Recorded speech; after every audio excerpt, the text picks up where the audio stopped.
Edition of the Fantasy Alarm Fantasy Baseball Podcast. I'm your host, Colby Conway at Colby R. Conway, and with me, as always, Matt Selz at the Selzman on Twitter. Make sure you give him a follow for all of your baseball, racing, cooking needs, anything like that, or grilling, I should say, along with cooking. They're separate. So both of those, everything and anything under the sun, at the Selzman on Twitter. Matt, I will be honest with you. I am doing pretty darn good. So I'm going to ask how you're doing, but I think it's going to be very tough to top how I am feeling as we're recording this on a Monday morning-ish. Yeah, your team that you're repping there with your cap had a pretty outstanding NFL draft. I switched team allegiances prior to the draft based on a trade that happened with my old team. And really I'd been waiting on them for a while now. So I have to say I like what the Chiefs did overall.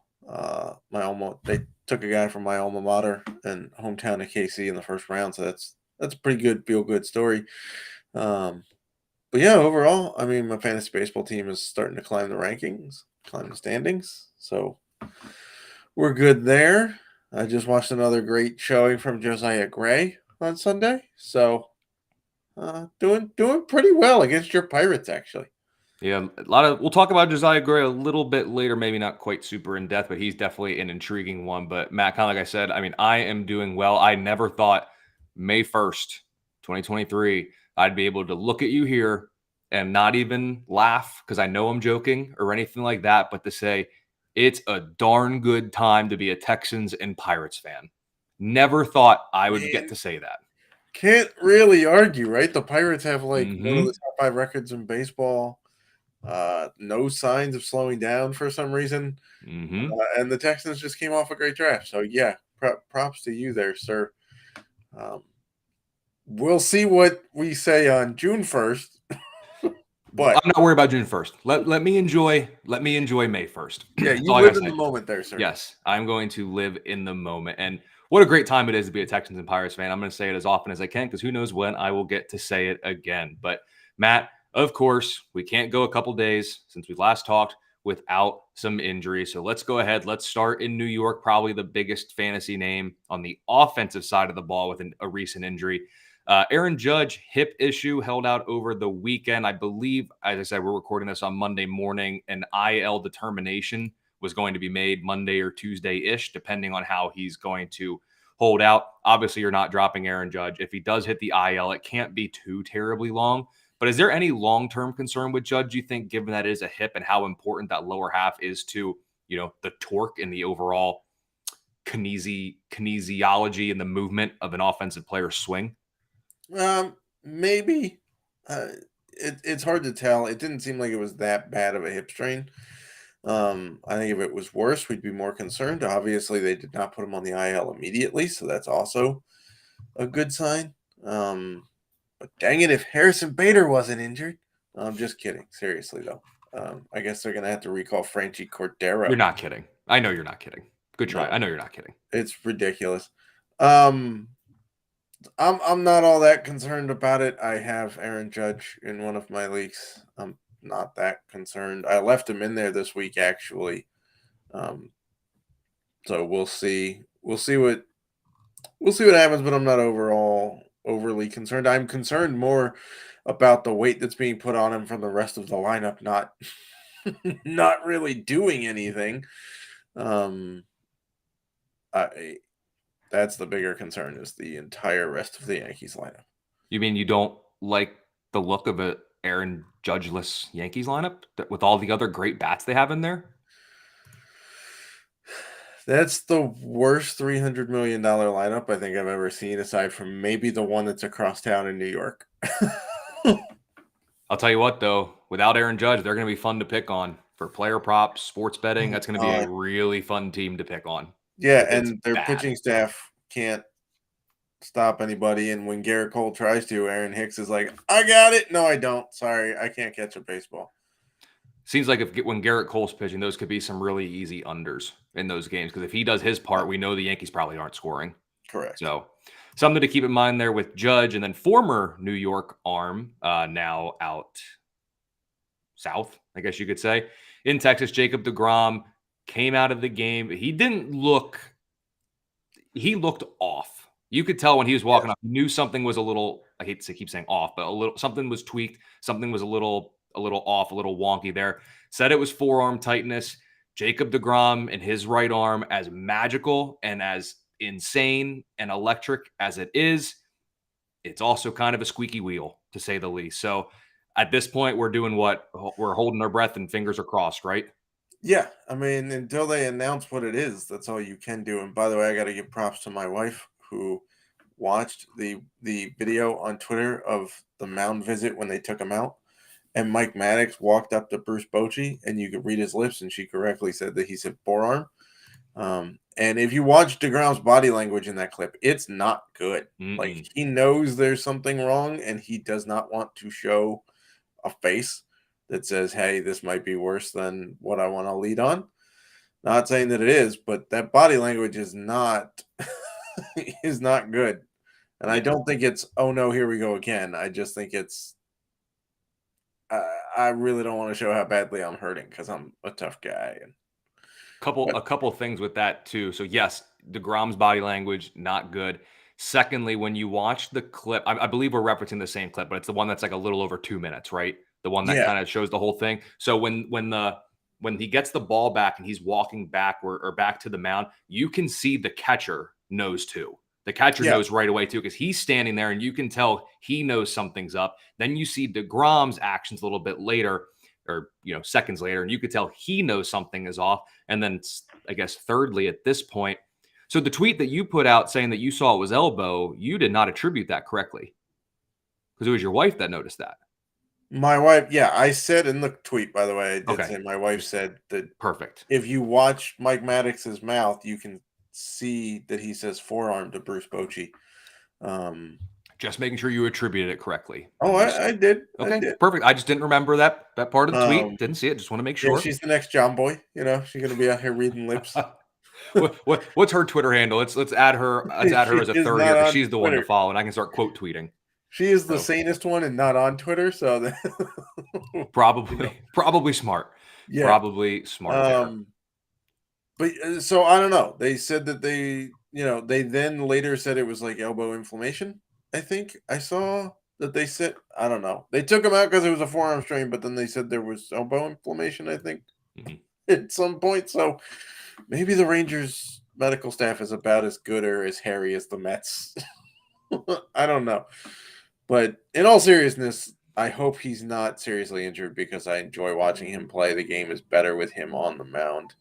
Um, but he's got to learn not to throw 100 miles an hour every pitch. And ultimately, you're holding deGrom because of what you invested into him. And really, at the beginning of fantasy season, where deGrom was going, you were drafting deGrom was signaling first or worst. That's what you were going for. If he stayed healthy, he would be Right. the easiest, best value in fantasy baseball drafts. And if he got hurt, we knew the risks. That's part of the deGrom experience, unfortunately. Correct. So you hate to see it. Hopefully he's okay, but I'm expecting an IL stint for him, even if it's the Yes. minimum time he's going to miss some time. So prepare to be without him for a couple of starts. In Minnesota, Tyler Mahle was a guy I really liked coming into this year. Actually, most of the Minnesota rotation is one that I've liked, but there's some trouble in paradise, or I guess I should say Minnesota, really. So let's go ahead and take a look at the arms here. Let's start with Tyler Mahle. He has arguably my award right now for the lengthiest, most detailed injury with a posterior impingement and flexor pronator strain in his right arm. So he's going to be shut down for the next 4 weeks. No throwing, no nothing for 4 weeks. And you got to assume what from there? 3 to 4 weeks to get built back up, roughly. Probably. So probably about 2 months missed of action for Mahle. Maybe 6 to 8 weeks if you're really, really lucky, but probably closer to the end of that timetable, I would say. I would presume so as well. Um, Look, it's a blow. Molly's been pretty good for the Twins Mm-hmm. since they got him. He's not been like an ace. We can leave that up to Sonny Gray, who might win the AL Cy Young if he keeps pitching this way.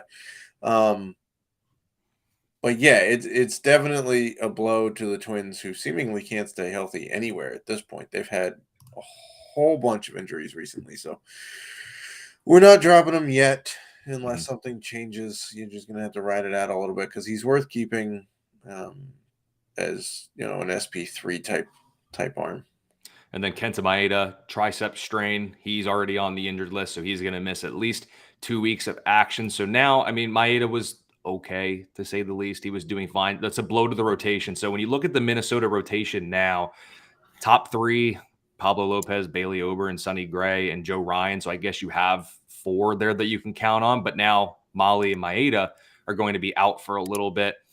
Is there any reinforcements coming for the Minnesota rotation that we should even be like half concerned about for like fantasy purposes? Are there any young arms? Like, do we see the young righty that they got from Toronto, Woods Richardson? Could he maybe come up? It's what do you think Minnesota does with the back end of this rotation, or do you just try to piece it together for the next couple of weeks, you think? I think Woods Richardson would be the logical choice. You could also go with Balazovic, I believe I'm pronouncing correctly. Mm-hmm. He's an option as well, also at AAA. So I would suspect that Simeon Woods Richardson would get the first crack at that 5th spot in the rotation.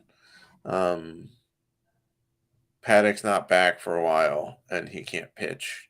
So even when he's back, the 2 pitches he's not a starter. In 12-team, let's say 12-team formats, is Woods Richardson a guy worth picking up? I know his one appearance this year wasn't great, but it's, he's young. There's still a lot of talent. I know the tools are there, but is he someone worth in 12-teamers, or do you think that's a bit too shallow for him at this point?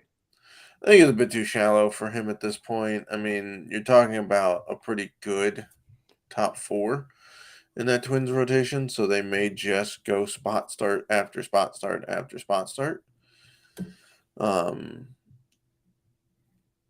But yeah, I would first we got to wait till the move is made to see who they actually call up.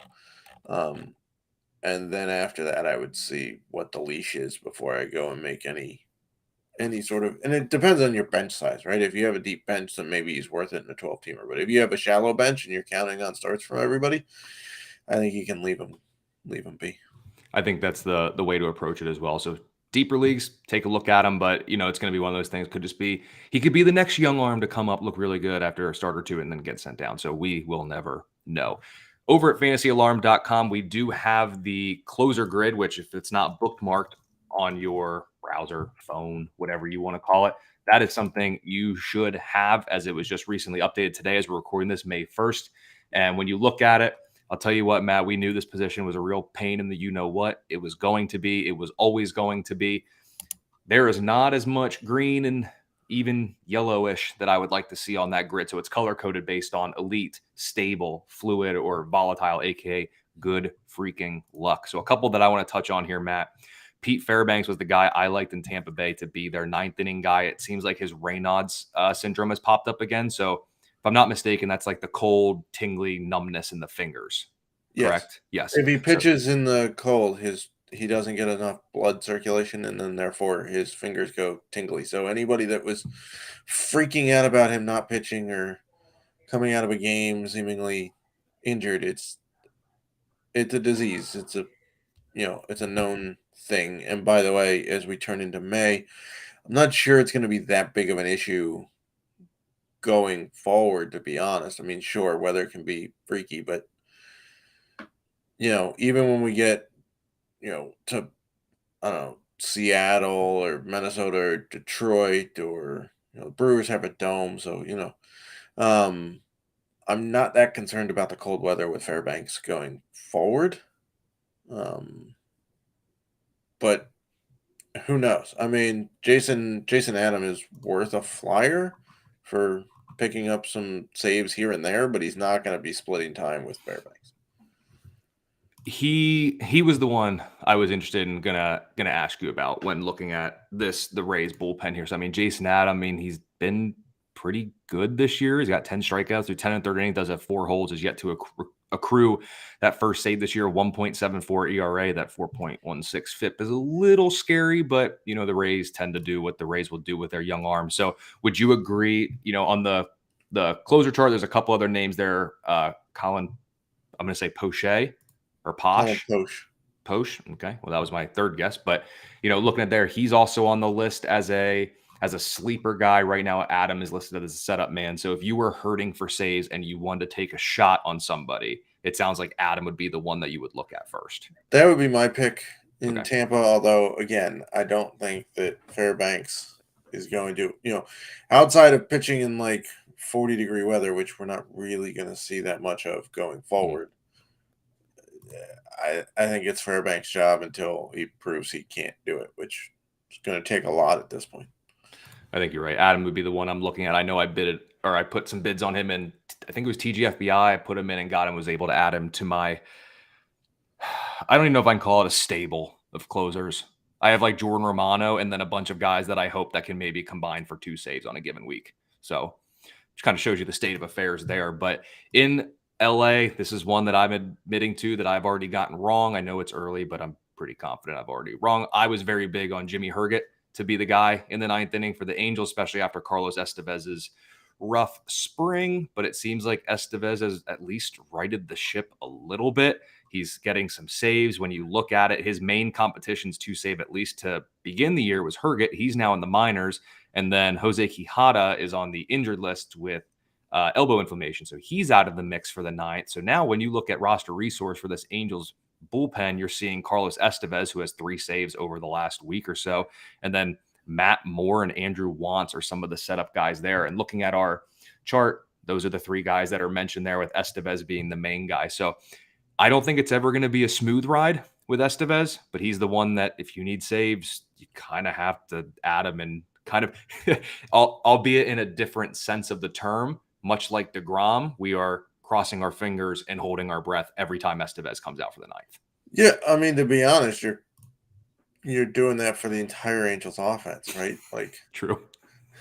If Trout and Ohtani don't do anything, it's pretty rough sailing for them. So, I mean, Estevez has 6 saves. We can't be laughing at that, right? That's among the league leaders. His mid-1s ERA is pretty spectacular. The FIP isn't much worse, a 2.36 FIP. I'd still take that. The xFIP, not great at 4.22, obviously. But now we're getting into a couple of steps of analytics here. So he's striking dudes out. Walks are still kind of a concern with him, but you got to deal with the hot arm while you got it, right? So like, if he stops getting saves, move on to another dude. I guarantee you by the end of the season, there's going to be another 17 dudes we talk about who could get saves. Absolutely. And then, there's some guys that we talked about. They were maybe, other than Fairbanks was early to mid guy that you were looking at for the 9th inning. Estevez was just a shot in the dark at the end. But let me ask you about this. Camilo Doval in San Francisco. He was a guy I really liked coming into this year. He was going to be the guy. And when you look this year, I mean, the 1.36 whip is a little higher than what you would like. The 15 strikeouts are still really good. But when you look at his StatCast page, I mean, I don't know where to begin here, Matt. Last year, he was a top 6 percentile in terms of average exit velocity. And now this year, he's bottom 2 percentile. Like, he is getting hit hard. Now, his XBA against him is only 192. But when you look at it, how long can he really skate by right now if he's going to continue allowing a hard hit rate north of 50%? Do you share some of the same concerns with Doval, or is it just one of like, hey, he's a stable 9th inning guy. He's got quite a long leash. We're going to ride it out. I know we're not dropping Doval, but at some point, the batted ball metrics have got to start raising some flags and eyeing some concerns, especially when there's nothing else that's really particularly scary. Like, there's no big drop in velo. The pitches are still generating a fine number of whiffs. It just seems like the opponent's barrel is finding the ball more often than not. Yeah, well, sort of. So it's kind of a mixed bag with Doval, right? And it's going to depend on what we want to look at. This is going to take a little bit to break down here. But if we look at the ERA, 3.27, surely that's a jump up from last year's 2.53, right? Here's the thing, though. Expected ERA is 2.46, so that's nice. FIP is 3.47, xFIP is 3.3, and his Sierra is 3.44. So they're all basically in line. All of the predictive metrics and the eye test metrics tell you he's basically the dude he is, right? Now, here's where the hard hit rate comes in. If you look at StatCast, it says 53.8% hard hit rate, okay? However, if you look at Fangraphs batted ball metrics, which take out foul balls, these are only ones put in play, It's 34.6, and his medium percentage is 57.7, which is up from last year. So sure, the soft contact not as great. The hard contact in balls in play is actually not that bad. I mean, it's up from last year, but it doesn't seem to be making a huge difference. And the barrel rate right now is actually lower than it was last year. Last year, according to StatCast, I believe it was a 4.6, and right now it's a 3.8% barrel rate. So I don't know. Are we attributing this to the bouncier ball that's been rumored to be in play because everybody and their mother is homering right now?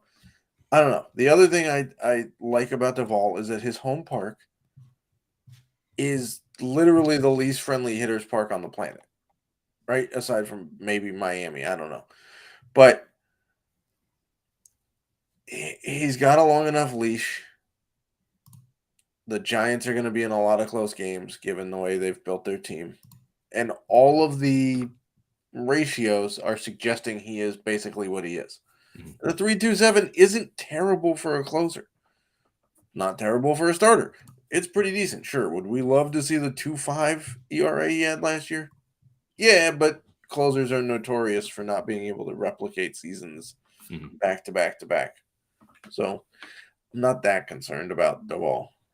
And when you look at it too, I mean, BABIP is up to 320, which is higher than it's been the past couple of years. So maybe it's just a bit of bad luck. I do love the ground ball rate being as high as it is. Strikeouts and ground balls is what you like from guys in the back end of games because it does mitigate some of the risk for the blow up. I think that's why the fly ball closers tend to be a little bit more volatile at times compared to ground ball and strikeout splashes. The only other thing that I look at Duvall that could maybe be like, maybe it just needs a little bit of refinement as the year goes on.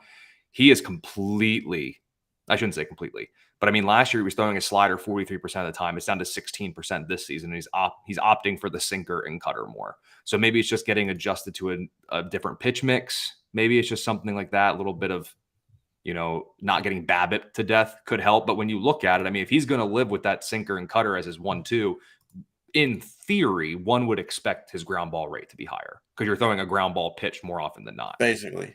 I mean, yeah. Cutters are designed to keep from hard contact because they move off of the barrel when you make contact. And sinkers are designed to just get drubbed into the ground every time. So I would like to see the slider go up. And we've seen people have success by bringing their slider back this year. It seems that the guys that are throwing more sliders are having more success. So I don't know if it's a catcher and a pitch mix thing or what, but that is I'm with you. I would like to see the pitch mix change. Yeah, just a little bit. We don't need a lot, but start working that slider in and get those strikeouts. So, Matt, as we kind of put a wrap on this episode here, got a few more minutes left. Some guys I was looking at ESPN's player rater and see who's been rating highly over there of late, just seeing where there are. So I've identified a list here of about 6 to 7 players that are owned in under 20% of ESPN leagues. So obviously, depending on what site, might be a little different. Fantrax typically tends to have higher ownership rates than sites like ESPN and Yahoo. But for the sake of this, we're going to go to ESPN. So for the question, I'm going to ask you if some of these players are worth an ad or not. And we're going to go under the assumption that it's a 12-team league. Okay. So obviously I know who you're going to drop is going to have to be involved as well. But for the sake of this, let's just solely look at a 12-team league. And let's start in Cincinnati with Nick Senzel. He's got 2 homers and 2 stolen bases through 16 games this season, hitting .278 with a 111 WRC plus. Obviously, it's a very good home park. Outfield was a position of a bit weaker, to say the least, in terms of some fantasy talent, especially in the back end. So is Nick Senzel in his age 27 season, which again, the theoretical prime in a 12-team league, is he worth an addition? I would take a shot on him. Like a couple of things I like. A, the 278 average is the highest he's hit so far if it sticks. Obviously, it's 16 games. Pretty small sample size. But the walk rate is up. Strikeout rate is staying basically where it was last year. ISO's up. Cincinnati's putting up a decent amount of runs per game. Like they can get hot in a hurry with the guys they have in that lineup. So I have no problem taking a shot on Nick Senzel. The question is, how are they going to deal with the I don't know. They got a bunch of bats that play a bunch of different positions, so you got to be cautious of how exactly they're fitting everybody into a lineup every day. In Kansas City, another outfielder, Edward Olivares, very talented outfielder, is a guy that I've liked in recent years, and I always joked in years past that he was kind of my favorite guy for a couple of days before they would ship him back to the minor leagues, and he would keep just going back and back and forth between the two. Incredibly frustrating. But through 23 games this season, 2 home runs, 3 stolen bases, already a career high for him. You got to like the 289 average and the 482 slug. When you look at the state of affairs in Kansas City, they need all the thump that they can get in that lineup. So Olivares seems like a guy that can stick. His average exit velocity is good. Barrel rate is up from last year. Hard hit rate, 315 expected batting average. Pretty good. When you ask me, they cannot afford to take any sort of meaningful impact out of that lineup because it's hurting. So is Olivares worth an ad in 12-team formats? Yes. They need outfielders there quite a lot. I know Drew Waters was supposed to break camp with the team. He's injured and probably needs, he's going to be out for a bit.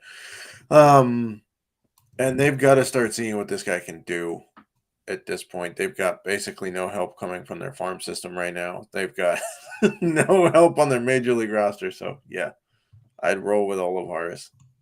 And then one last one here, also outfielder eligibility, but does or should have first base as well, depending on your team. But Lamont Wade Jr. with the Giants is up to 5 home runs on the season. He's got a 529 slug through 94 plate appearances. I know we talked about it a little bit with Duvall. His home park leans pitcher friendly compared to, being hitter friendly, but Wade has looked pretty good of late, to say the least, when you look at his recent game logs. And I know they did play over in Mexico, so he did have multiple home runs there, but does have 3 home runs in his last 4 games. He's hit safely in all but 1 of his last 7.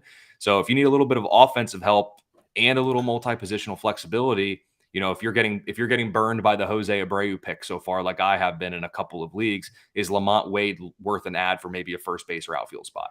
Yeah, sure. I mean, if you're in a league where you only need 10 games to qualify at a position, he's got both for that this year. He's got 12 for first base and 17 for outfield. So I'm perfectly fine with that ad. Here's an interesting stat we don't often come up to at this point in the season. Over 25 games, his walk rate is higher than his strikeout rate. He's walked in 21.3% of plate appearances and struck out in 20.2%. So he's actually walking more than – so in an OBP league, man's got a 430 on base percentage and a 243 average. So if you're OBP league, yes.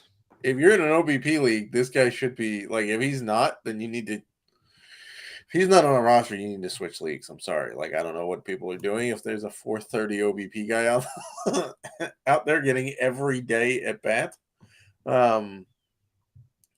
Yes, they played at Mexico City. And here's the funny part about that. The MLB announced that they had a humidor in the park because they were asked about it. But they had set the humidor to the 29 to the level that it's set for the 29 non-Coors Field stadiums in MLB. Mm-hmm. You know why that's a problem? Mexico City is 2,000 feet higher than Colorado. Mexico City has an elevation that's 7,350 feet above sea level. So they were playing with a bouncy ball. Yes. That'll do it. They set it for Miami, which is like at sea level. Insane. Absolutely insane. And I think they released it next year in Mexico City. I think it's Houston and Colorado. Yeah. I think that's what I saw. Hopefully they have the humidor fixed by then. Or turn it up. Who cares? Let's have a little fun. Turn it up a little bit more. 2 arms, Matt, just to ask you about quick. Gavin Stone, talented young righty, big-time strikeout numbers through the minors. Prospects love to get talked up and get added very, very quick. So is Gavin Stone worth an ad? I would say so. The Dodgers need all the pitching help they can get. He's supposed to make his debut start on Wednesday of this week. The only problem is Dave Roberts going to let him go more than like 4 innings at a time. I don't know. They might piggyback him with Noah Syndergaard. I don't think that works. I think you should move Syndergaard to the bullpen and keep Stone in the rotation because he's proven he should be in the majors.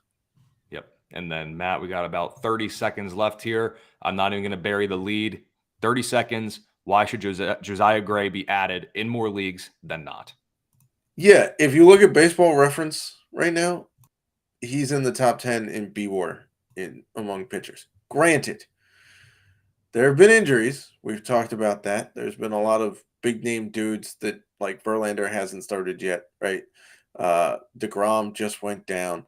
We've seen other big-name, like Brandon Woodruff hasn't pitched in a while. Corbin Burns has had issues. Scherzer's been suspended. Like, a bunch of dudes have had issues. However, Josiah Gray has a 2.67 ERA right now. He's looked spectacular in the last 3 starts. His pitch mix is working. He's becoming that frontline starter the Nats traded for a couple of years ago in the Scherzer Trey Turner deal. So, yeah, I would add him. I would also, if Mackenzie Gore's available, I would add him too, because that guy's looked spectacular in the same time frame. These youngsters are starting to figure it out. Yep, absolutely. Josiah Gray, a big thing I'll leave you off as well, kind of mixed in with what you said.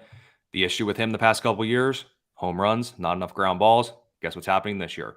More ground balls. Yeah, you know why? He stopped throwing his 4-seam fastball, which was like a batting practice pitch. Because it was too straight, right? I think I remember hearing. Yeah, there's no spin on it. Yeah. It's just a straight 90-something mile-an-hour fastball, which everybody can hit. Yep, that is right. So look at Josiah Gray, Gavin Stone are some top arms to get. If you're in an OBP league, stop what you're doing. Go get Lamont Wade Jr. right now.